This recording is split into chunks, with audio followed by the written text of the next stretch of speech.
Hi guys, Harry and Hugo here, talking to you today about protein intake. So what is the gold standard? Gold standard. It's alright, that's a protein joke. What is the gold standard of protein intake? What are we shooting for from a perfection standpoint? What's the position most people are in when it comes to their protein intake? And how can we get from A to B? Some practical advice for you guys.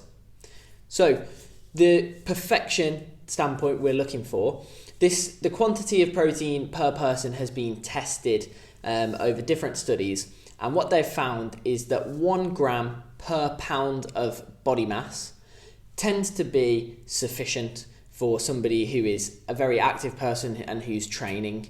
They've tested it higher and they've also tested it lower, but 1 gram per pound seems to be a good position. So if you weigh 200 pounds, then you're looking for 200 grams, which is actually quite a lot of protein. So we're in a position where we're consuming 1 gram per pound, and also from a perfection standpoint, we want those protein sources to be varied. So it can't just be all chicken, it can't just be all whey protein. You need varied protein sources. We're talking plants, meats, we're talking different meats, different plants, and we're mostly looking for it from whole foods. Yeah. So that single ingredient food, something like a chicken is a chicken, a steak is a steak, quinoa is quinoa, eggs are eggs. Like single ingredient whole foods, 1 gram per pound. So over to you then, Hugo. What is most people's protein consumption like? Yeah, I'd say overall the majority of the population are under consuming, and especially with like vegetarianism and veganism coming around, it's chronically low for those people if it's not supplemented correctly. So that, in terms of overall health and muscle development for someone, if they're trying to get into the gym, having your protein chronically low is gonna just ruin you. And that's a great point. Probably something I should have led with, because protein is responsible for the muscle's growth and repair. And when I say muscle, that's on a cellular level. So, you know, your hair is made of cells. If you've got enough protein, you're going to have better hair.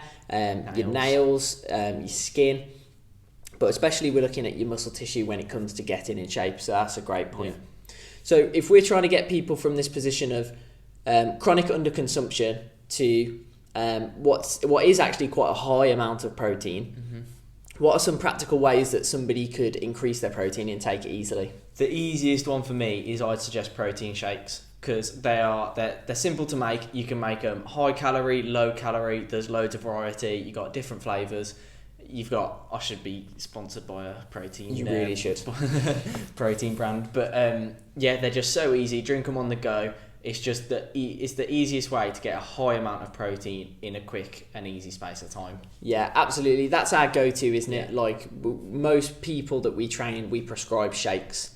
If you are on the vegetarian vegan scale, then there's pea proteins, there's other vegetarian and vegan friendly ones. My tip is, if you've got the shakes in place and you're still short, my tip is to bulk cook, to batch cook some high protein meals. So on a Monday, we put loads of chicken, don't we, in the oven, and we keep a tub of chicken. It keeps for 5 days in the fridge. And if we're low on protein, you just reach in, grab a chicken breast, and you know your protein's up. You can do the same for other meats, depending on how long they can keep in the fridge.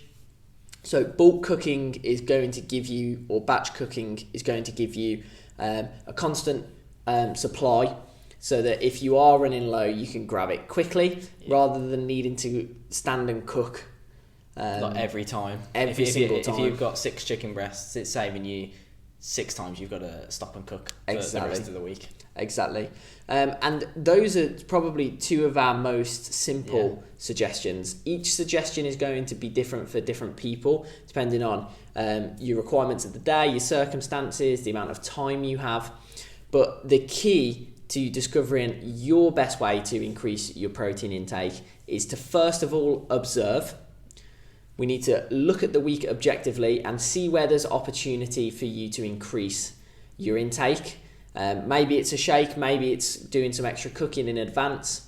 But observe, and then you've actually got to implement. So when you see those opportunities, come up with a strategy and execute. And that is how you're going to get from A to B.